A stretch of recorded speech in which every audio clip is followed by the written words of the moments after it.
미션 스쿨의 그 한문 선생님이 아이들에게 이렇게 물어봤습니다. 변방의 한 노인이 시골에서 말을 키우고 있는데 어느 날 갑자기 재산 같은 말이 어디서 달아났다. 그래서 이웃 사람들이 아유 말이 달아나서 어떡하냐고 어떡할 거냐고 그랬더니 태연자약하게 있었다. 그런데 어느 날 보니까 도망갔던 말이 말 한 마리를 또 데리고 와서 두 마리가 되었다. 사람들이 아우 좋겠습니다. 야 말 두 마리나 됐어 좋겠습니다. 그랬더니 또 태연자약했어요. 근데 어느 날 아들이 말을 타고 가다가 다리가 부러졌어요. 그래서 아들이 부러져서 어떡합니까? 다리가 부러져서 어떡합니까? 그랬더니 또 한다는 말이 태연자약했어요. 얼마 있다가 징집이 됐는데 아들이 징집이 안 된 거예요. 다리가 다쳐서. 자, 이거를 한자성어로 네자로 뭐라 그러냐? 뭐죠? 이거 모르는구나. 세옹지마, 그죠? 세옹지마잖아요. 근데 이 미션 스쿨에서 이걸 선생님이 물어봤더니 신앙이 깊은 아이들 그랬대요. 범사감사입니다. 그랬대요.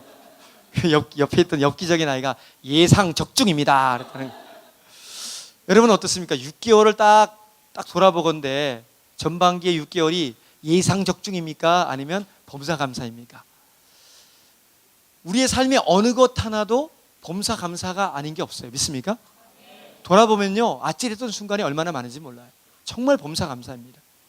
오늘은 특별히 맥주주일이에요. 맥주감사주일인데요, 이 맥주감사주일은 뭐냐면 이스라엘 백성들이 광야에서는 농사를 지을 수 없었기 때문에 하나님이 내려주시는 만나와 메추라기로 먹고 마셨어요. 그런데 이제 가나안 땅에 정착하면서 하나님 말씀하시기를 너희들이 가나안 땅에 들어가면은 농사를 짓는데 그 첫 것은 내 것이다. 이스라엘 백성들이 농사를 지었는데 보리 농사를 지었어요. 밀 농사를 지었단 말이에요. 그래서 밀을 처음으로 수확해서는 하나님 이건 하나님의 것입니다 라고 감사하고 드렸던 날이 바로 오늘이라는 것입니다. 이거 우리가 기념하는 거지요. 하나님이 너희들이 이렇게 행하면 내 명령대로 이 날들을 잘 지키고 행하면 세 가지의 복이 있다라고 말씀하셨어요. 그 복이 뭐냐면 24절 말씀을 한번 더 읽어보겠습니다. 본문 24절에 시작.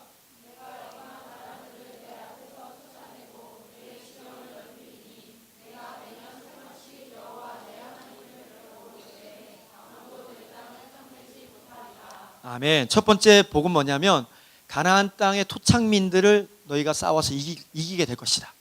그 땅을 다 너희들이 차지할 것이다 라는 첫 번째 복. 두 번째 복은 뭐냐면 너희들의 지경이 점점 넓혀져서 네 소유가 땅끝까지 이르게 될 것이다. 그러니까 점점 재산이 늘어나고 번성한다는 얘기예요. 세 번째, 주 앞에서 이 절기를 지키게 된다면 땅과 모든 소유를 내가 보호해 주겠다.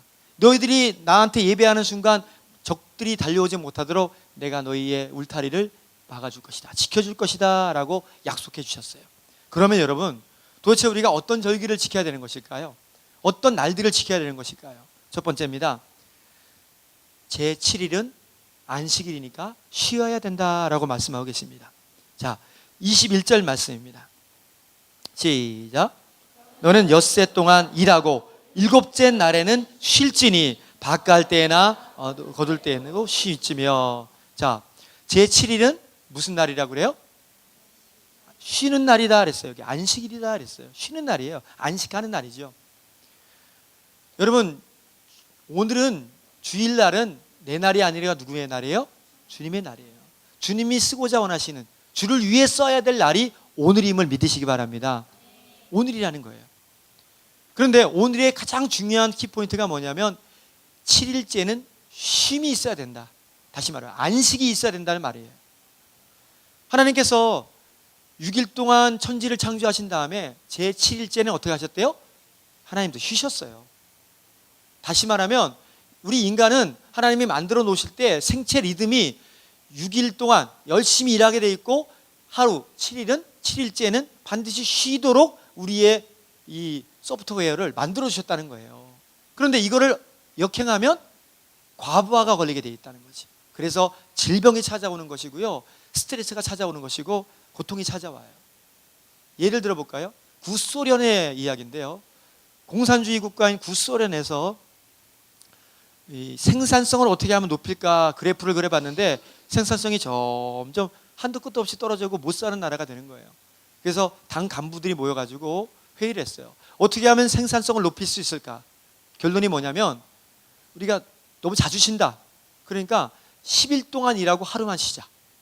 10일만 일하고 하루 쉬자. 그렇게 했어요. 좋다. 그래서 온 나라에 공포하고 열흘 동안 일하고 11일째는 쉬도록 그렇게 법으로 정해놨단 말이죠. 그래서 모든 사람들이 일했는데 여러분 그래프가 어떻게 됐을까요? 생산 그래프가.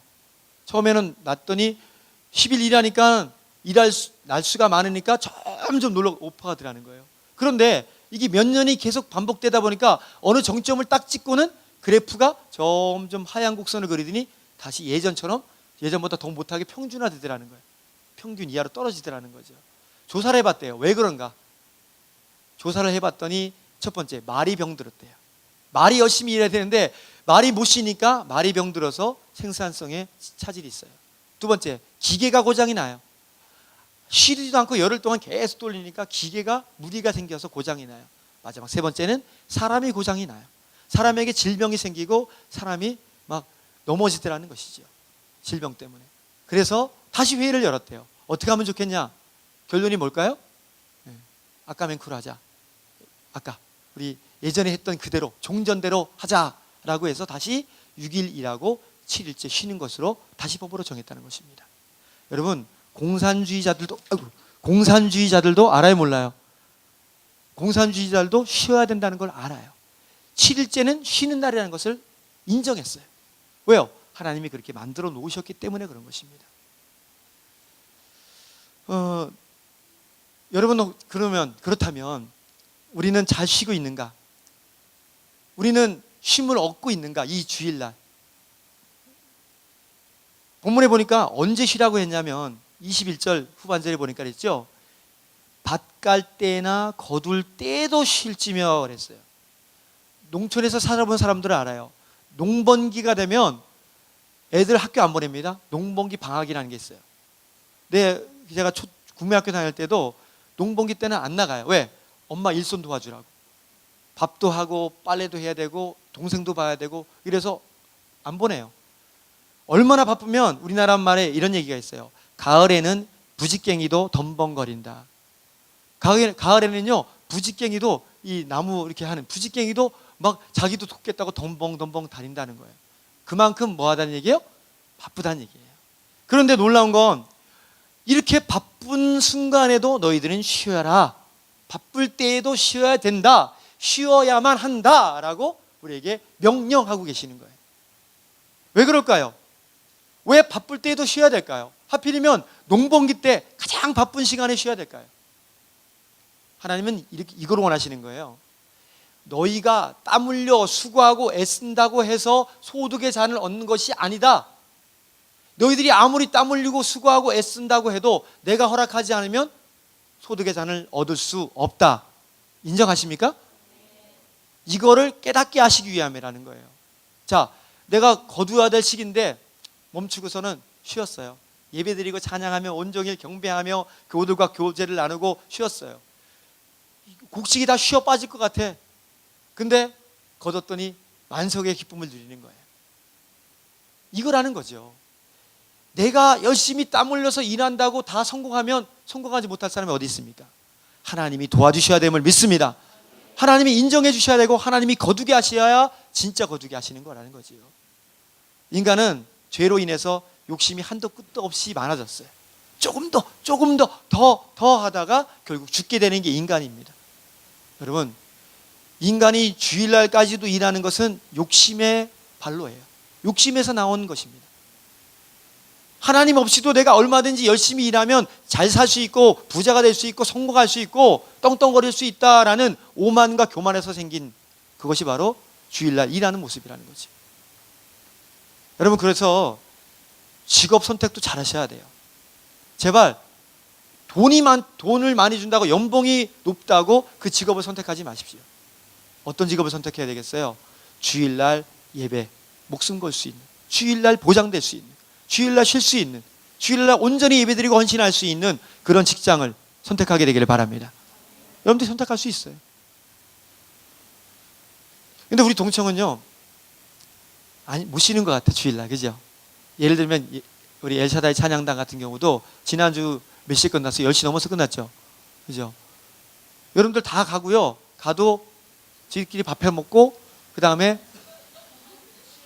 10시, 11시까지 그 독사눈을 피해서 열심히 찬양하고 훈련하고 있어요. 앉지도 못하게 하더라고요. 화장실은 가? 그냥 싸! 이러나? 겁나더라고. 그런데 여러분, 저 청춘의 때가 저렇게 밤새도록 저렇게 11시까지 주일날 남들은 놀러 다니는 11시까지 그렇게 일하면 야, 저 사역하면 피곤하지 않을까? 근데 지난주에요. 물론 피곤해요. 그런데 지난주에 그렇게 열심으로 사역하다 보니까 막 눈물과 콧물이 막 은혜가 경험됐어요, 이분들이. 그래가지고 지난주에 난리가 났대요. 막 통성으로 기도하고 은혜 받으니까 피곤함이 아니라 뭐예요? 삶의 활력이 넘쳐요. 오, 신기하잖아요? 몸이 쉬어야 될 거 아니에요. 그래서 어떤 지체는요, 목사님, 저는요, 주일날도 사역 이거저거 하면, 직장에서 2번 일하는 것 같아서 저는 못하겠어요. 그냥 비트도 안 하고 가는 경우도 있고요. 어떤 친구들은. 그냥 딱 예배만 드리고 싹 가는 경우가 많아요. 왜? 내 몸을 아끼려고. 나도 좀 쉬어야 되니까. 또 일하고 또 사역하고 이러면 이게 일이 돼버릴 것 같으니까. 여러분, 그런데 하나는 알고 둘은 모르는 거예요. 인간은요, 60만 쉰다고 쉬는 게 아니기 때문에 그래요. 60만 갖고 있으면 60만 편안하면 되지만 영적인 동물이거든요. 영이 육을 끌고 와야 되거든요. 영이 피곤하면 육은 완전히 망가지는 거예요. 그런데 영이 온전하고 영이 강해지고 영이 에너지가 넘치니까요, 육을 끌고 오게 되는 거예요. 그러니까 강건의 삶이 되는 거고요, 에너지가 넘치는 삶이 되는 것입니다. 주일 새벽부터 저녁까지 온종일 헌신하고 찬양해도 우리의 심령 가운데 안식이 있어요. 믿습니까? 해는요, 해바라기는 해만 계속 보는데도 열매가 주렁주렁 맺혀요. 피곤하지도 않은가 봐요. 열매가 맺혀요. 주만 바라보고 온종일 예배함으로, 성도와 교제함으로, 친교함으로, 찬양함으로 함께 온종일 그렇게 보냈더니 오히려 우리의 심령과 우리의 영육이 강건케 됨을 믿게 되기를 바랍니다. 만약에 우리가 주일날 예배드리지 않고 영화 보러 가고 내 몸 아끼기 위해서 편안히 잠을 자고 늦잠 자고 밀린 빨래를 하고 여유롭게 보내고 그 월요일날 갔어요. 어떤 유익이 있을까요? 영적 유익은 전혀 없는 것입니다. 기억하십시오. 우리는 영적으로 쉬어야 살 수 있는 존재예요. 그것이 바로 이 예배 시간에 이루어짐을 믿습니다. 지금 영적으로 숨을 쉬고 있는 시간이에요. 이 시간, 영적으로 충만해지는 시간입니다. 이 거룩한 주일에 부어주실 복이 바로 이 시간에 있음을 믿고 이 거룩한 날 온전히 하나님께 맡겨드리고 쉼을 통해서 이 한 주간을 넉넉히 이기고 달려가는 동청이 되기를 간절히 바랍니다. 그 다음에 절기를 드리기 위해서는요, 지키고요, 두 번째는 예배드리라 했어요. 예배드리라. 주일을 쉼으로 지키라 했는데 예배드리라 했어요. 이스라엘의 대표의 절기는요, 대표적 절기는 3가지가 있어요. 첫 번째 유월절. 유월절은 뭐냐면 이스라엘 백성들이 430년 동안이나 애굽에서 노예로 있다가 풀려난 날을 기념해서 하나님께 감사하는 날이에요. 이거 유월절이에요. 두 번째는 맥추절 혹은 칠칠절, 오순절이라는 말도 3가지로 쓰여요. 이 맥추절은 뭐냐면 바로 오늘이에요. 첫 수확물을 보리로 하나님 앞에 예물로 드리는 날, 첫 수확물을 하나님 앞에 드리는 날이에요. 세 번째 절기는 뭐냐면 장막절이에요. 장막절이라고 그러고 초막절이라고도 하고 수장절이라고도 해요. 무슨 얘기냐면 가을에 추수하여서 하나님 앞에 영광 돌리고 감사하는 날, 텐트를 치고 그 어려운 날들을 다시 겪어보는 날, 이 날을 바로 장막절이라고 표현합니다. 그러니까 오늘날로 하면 추수감사절이라고 표현할 수도 있겠죠.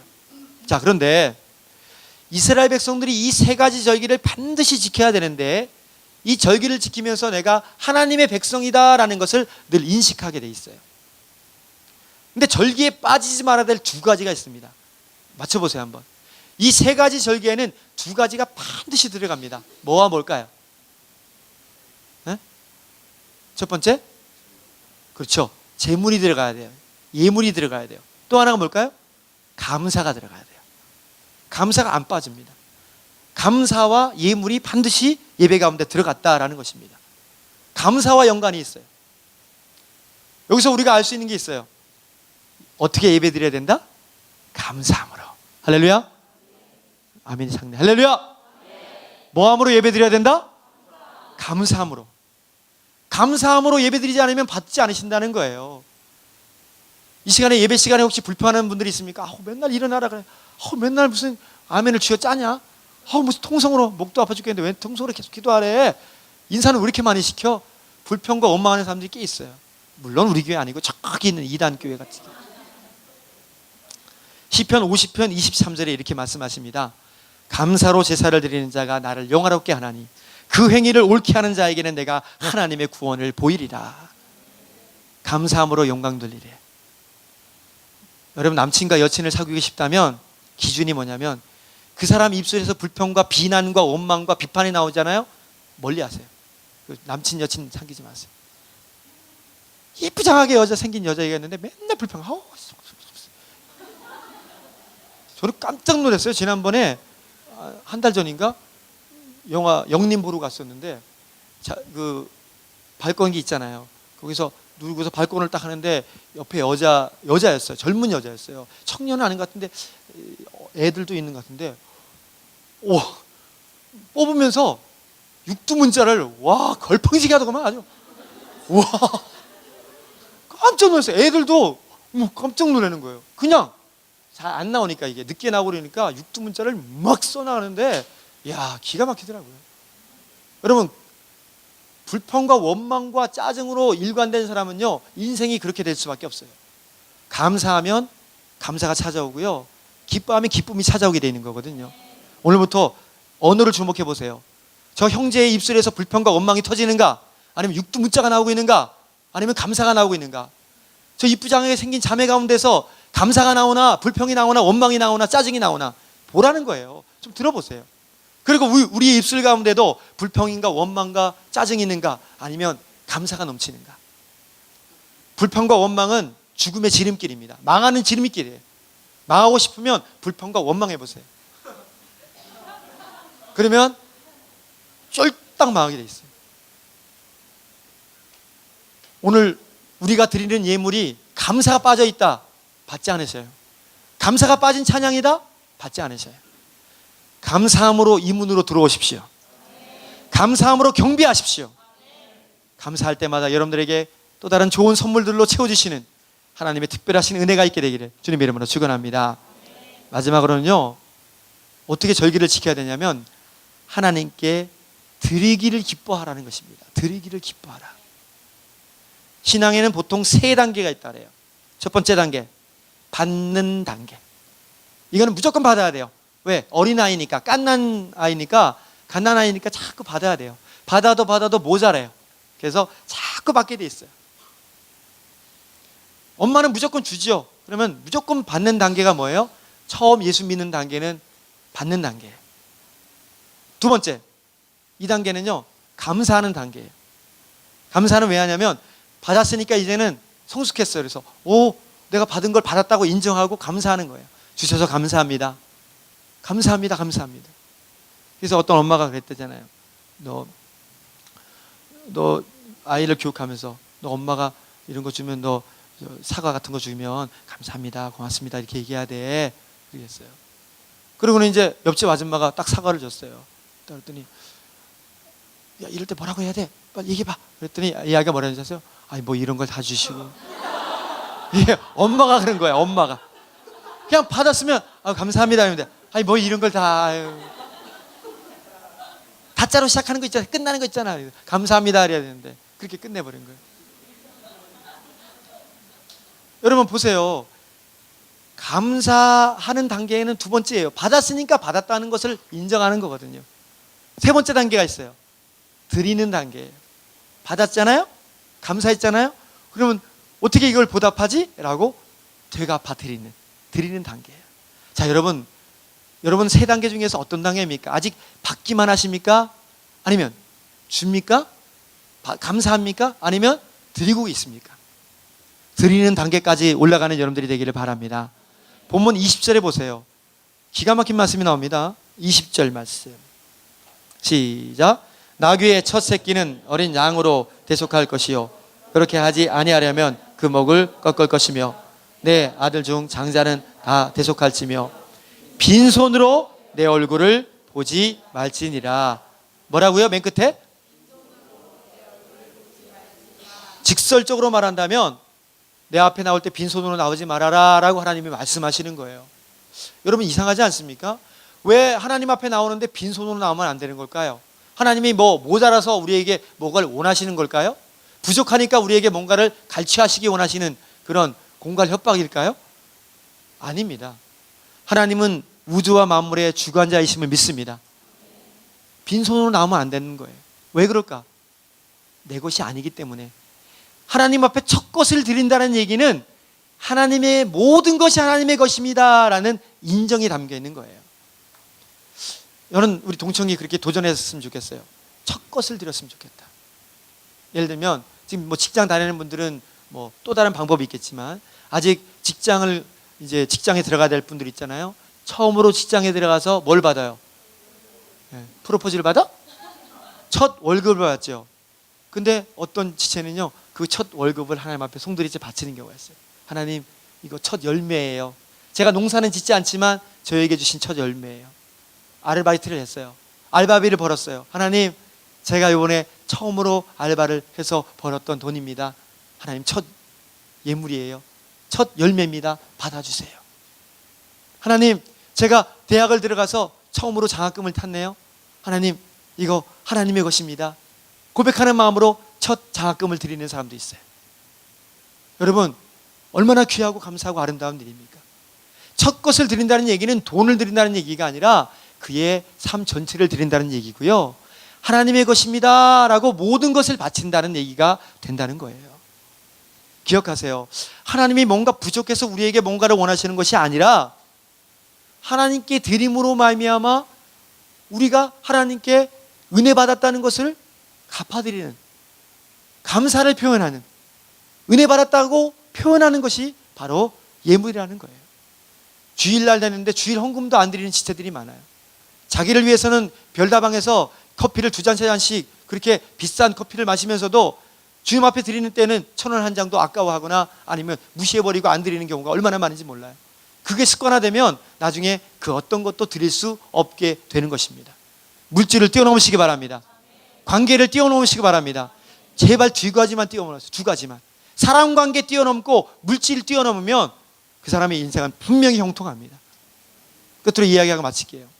링컨이 남북전쟁 당시에 아주 고단한 게 기도하며 또 작전을 회의하고 민생을 돌볼 때에 어떤 노파가 이 링컨을 만나겠다고 왔대요. 그러니까 경비원들이 다 막는 거 아니에요. 경원들이 어딜 들어가시냐고. 소란이 일어났어요. 링컨이 나와봤습니다. 왜 그럽니까? 그랬더니 이 노파가 링컨을 대통령 만나겠다고 뭔가를 드려야겠는데 꼭 드리고 싶다고 그렇게 왔습니다. 어떻게 할까요? 그랬더니 들어오시라고 해라. 노파가 뭔가 보따리를 들고는 들어오셨어요. 그러고는 어떻게 오셨냐 그랬더니 이 노파가 한다는 말이 보따리를 풀으면서 대통령님, 남북전쟁의 흉흉함 속에서 또 기도하시면서 업무를 보시냐 얼마나 수고가 많으십니까? 제가 대통령님을 위해서 집에서 쿠키를 좀 구워왔어요. 이 쿠키 드시고 좀 힘을 내시라고요. 쿠키 드시고 노고를 좀 푸시라고요. 갖고 왔어요. 그날 링컨은 그 쿠키를 먹을 수 없었대요. 너무 감동스럽고 그 쿠키 하나 받은 것만으로도 인생의 피로감이, 인생의 불안함과 염려들과 그 공포감들이 한순간에 하나 물러가더라는 겁니다. 그렇게 고백을 했어요. 여러분, 우리가 드리는 게, 하나님 앞에 드릴 수 있는 게 쿠키 한 조각밖에 안 된다고 봐요. 많지 않아요. 그런데 하나님 그 쿠키 받으시고요, 너무너무 기뻐하시는 거예요. 네가 내 앞에 빈손으로 나오지 않았구나. 내 삶을 드리는 인생을 사는구나. 하나님이 감동하실 것입니다. 하나님이 기뻐하실 것입니다. 기억하세요. 받는 단계입니까? 감사만 하는 단계입니까? 아니면 드리는 인생으로 살고 있습니까? 동청 모두가 하나님 앞에서 송두리째 드리는 인생으로 말미암아 되갚아 주심도 경험하는 복된 종들 다 되기를 주님의 이름으로 축원합니다.